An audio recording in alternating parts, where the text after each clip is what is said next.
කොහොමද ඉතින් ඔයාලා හැමෝම ගොඩාක් හොඳින් ඉන්නවා ඇති කියලා හිතෙනවා. ඒ වගේම සුපුරුදු ආදරෙන්ම අදත් මගේ channel එකට පිළිගන්නවා. ඉතින් මේ පුංචි වීඩියෝ එක මම ඔයාලා වෙනුවෙන් ගත්තේ පහුගිය බදාදා දවසේ. ඉතින් බදාදා උදේ වරුවේ මේ වීඩියෝ එකෙන් මම අද ඔයාලත් එක්ක බෙදාගන්නේ අද දවසේ චූටි පුතාටයි චූටි දුවටයි ඉස්කෝලේ ගෙනියන්න වගේම අද හස්බන්ඩ් ගෙදර ඉන්න දවසක්. ඉතින් එයාටත් හරියන්න කොහොමද මම අද දවසේ කැම ටික හදාගත්තේ කියලා. ඉතින් චූටි පුතාටයි චූටි දුවටයි දෙන්නටම අද ඉස්කෝලේට බත් ගෙනියන්න තියෙන්නේ. ඉතින් ඒ දෙන්නම ඊයේ හවස මට කිව්වා ඒ දෙන්නට කහබත් ඕනේ කියලා. ඉතින් මං කියන්නම් මම මේ කහබත් එක හදාගත්තේ කොහොමද කියලා. ඉතින් අපිට උදේට දවල්ටත් එක්කම මම සුදුබත් එකක් තමයි ඉස්සෙල්ලාම උයාගත්තේ. ඉතින් සුදුබත් එක උයලා බත් එක හොඳට ඉදුණයින් පස්සේ තෙල් ටිකක් රත් වෙන්න තියලා ඒකට ලුණු ටිකක් රම්පේ කරපිංචා ගම්මිරිසට 2-3ක් ඒ වගේම කචු ටිකක් තිබ්බා. කචු ටිකකුත් එකතු කරලා හොඳට ටෙම්පරාදු කරලා ඒකට මම කහ එකතු කරා.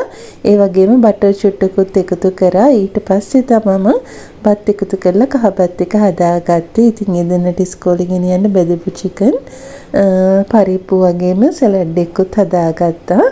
ඉතින් ওই විදිහට කැම ටික හදලා එදිනව ඉස්කෝලේ යවලා ගෙටේ එද්දිම ඉතින් මං ආසම වැඩේ පුරුදු විදිහට අදත් කරා. ඉතින් මේ වැඩේ නම් කරේ ගේ අතු ගන්නත් කලින්. මොකද හස්බන්ඩ් කන්න ඕන නිසා දැන් මම අපහු යන්න ඕනේ. ඉතින් එයාට හැමදාම ගෙදර ඉන්න කෙනෙක් නෙමෙයිනේ. ඒ නිසා ඉතින් එයාට කන්න ආස හිතෙන විදිහටත් කැම ටිකක් හදලා දෙන්න ඕනේ. ඉතින් channel ටිකත් ඇරලා දාලා මං ආපහු කුස්සියට ගියේ මගේ අනිත් වැඩ ටික පටන් ගන්න. ඉතින් ඇත්තම කියනවා නම් අද කුස්සිය නම් ටිකක් හොඳටම අවුල්දලා වගේ තියෙන්නේ. මොකද චූටි පුතාටයි චූටි දුවටයි උදේට කන්න පානුත් හැදුවා. ඉතින් පළතුරු ටිකත් කපලා ඔය ඔක්කොම වැඩ ටික ඉවර වෙද්දී කුස්සිය නම් චුට්ටක් විතර අවුල්ලා තියෙන්නේ.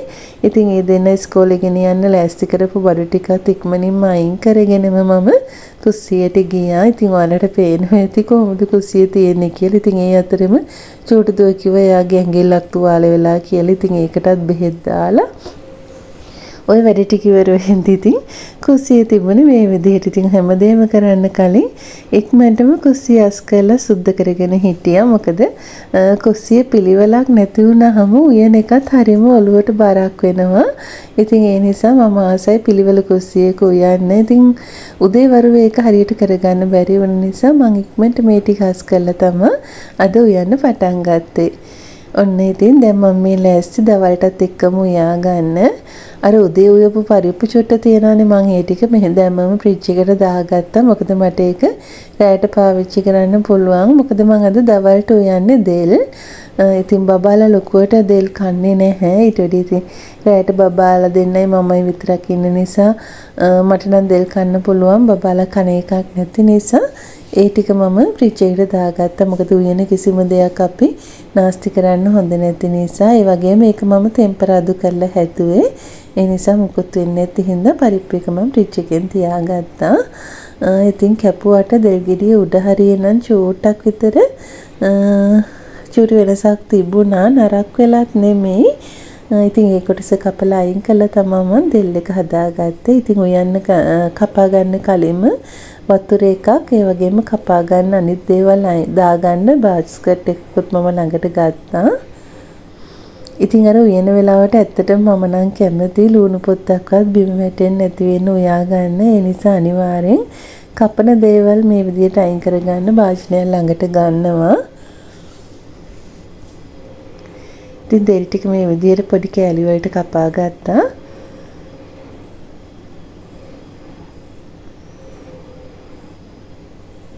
දැන් මම මේ ලෑස්ති දෙල් ටික ඉස්සෙල්ලාම තම්බ ගන්න. ඉතින් කහ චුට්ටක් දාලා දෙල් ටික වතුරෙන් තම්බ ගන්න ඕන ඉස්සෙල්ලාම.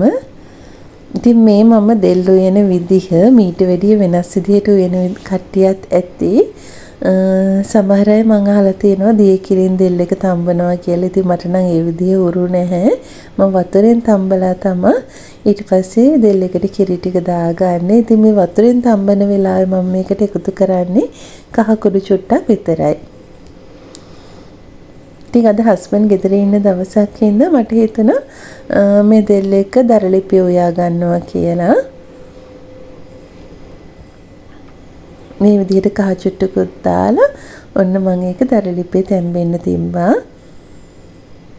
ඉතින් රම්පි කරපිංචා ගෙදර කඩපු ඒවා ඉවර වෙලා තිබුණ නිසා රම්පි කරපිංචා වගේම අම්මිරිස් ටිකකුත් කපාගෙන ඇවිල්ලා ඒ ටික මේ විදිහට දෙල්ලෙකට දාගත්තා. ඉතින් සුදු ලුණු රම්පි කරපිංචා අම්මිරිස් ඒ කියන දේවල් වගේම අමු තුන පහ කුඩු චුට්ටකුත් උළුහල් ටිකකුත් මම ඒකට දාගත්තා. මිරිස් කුඩු බොහොම චුට්ටක් තමයි එකතු කරගත්තේ. මොකද ගොඩක් මිරිස් කුඩු එකතු කරගත්තාම අර දෙල් එකේ තියෙන්න ඕනේ ලස්සන කහපාට ගතිය නැති වෙලා යනවා. ඉතින් මම කැමති මෙන්න මේ විදිහට දෙල් මාළුව තියෙනවාට. ඉතින් අද මට දාන්න නිවිති කොළ තිබුණේ නැහැ. ඉතින් නිවිති කොළ ටිකකුත් දැම්මනම් දෙල් එක තවත් රස වෙනවා. ඊට පස්සේ මම මේ ලෑස්ති හාල් මැස්ස ටිකක් තෙල් දාගන්න. ඉතින් හොඳට ඔලුව කඩලා සුද්ධ කරගත්ත හාල් මැස්ස ටික සෝදලා අරගෙන තෙල් ටිකක් රත් වෙන්න තියලා මේ විදිහට බෙදෙන්න දාගන්නවා. ඉතින් මෙහෙම බෙදෙන්න දාගද්දි මම මේකට කිසිම දෙයක් මුල් අවස්ථාවේ එකතු කරන්නේ නැහැ. ওই විදිහට හොඳට තෙලෙන් තැඹුණාට පස්සේ තමයි මම අමු මිරිස් රම්පි කරපිංචා ඒ වගේම කොච්චි කරලක් පොඩියට කපාගත්තු සුදු ලුණු බීක් එකක් වගේ එකතු කරලා හාල් මැස්ස එක හදාගන්නේ. ඉතින් එහෙම හාල් මැස්ස එක හදාගත්තාම හාල් මැස්ස ටික හොඳට ක්‍රිස්පි ගතියට තියෙනවා. දැන් අර හාල් මැස්ස ටික සාමාන්‍ය විදිහට බැදිලා තියෙන්නේ. ඉතින් ඒක අර හැන්දකින් ඇල්ලුවා දැනෙනවා හාල් මැස්ස එක කොහොමද බැදිලා තියෙන්නේ කියලා. ඉතින් ඒ අවස්ථාවේදී අර කපාගත්ත ඔක්කොම දේවල් මේකට දාලා කෑලි මිරිස් ලුණු චුට්ටක් කහ ටිකක් තුන පහ කුඩු චුට්ටක් ඒ වගේම මම මේකට සීනි චුට්ටකුත් දා ගන්නවා. එතකොට හරිම රසයි. ඊට පස්සේ මේක ටිකක් කවලම් කරලා අඩුම ගින්දරේ චුට්ටක් වහලා උයාගත්තාම හොඳ රසට ක්‍රිස්පි හාල් මැස්ස බැදුමක් හදාගන්න පුළුවන්. ඉතින් මේ දෙකත් එක්ක මම උදේට කන්න පොල් සම්බෝලයක් හදාගත්තා. ඒත් එක්කම දවල්ට කද්දි මම මේකට පපටන් ටිකක් බෙදලා අගුණ කළ සම්බෝලයක් තමයි හදාගත්තේ. ඉතින් මේ තියෙන හදාගත්ත හාල් මැස්ස බැදුම ඇත්තටම බබාලා දෙන්නත් ගොඩක් ආසාවෙන් අද මේක කෑවා. ගොඩක් රසයි මේ විදිහට හාල් මැස්ස එක හදාගත්තාම. ඉතින් අගුණ කළ සම්බෝලේ හදන එකයි පපඩම් බදින එකයි නම් වීඩියෝ එකේ නැහැ. ඒ වීඩියෝ ක්ලිප් ටික මගේ අතින් මගේ ඇරිලා. ඉතින් ඔන්න ඔය විදිහට තමයි අද දවසේ උදේ දවල් මම කැම ටික හදාගත්තේ.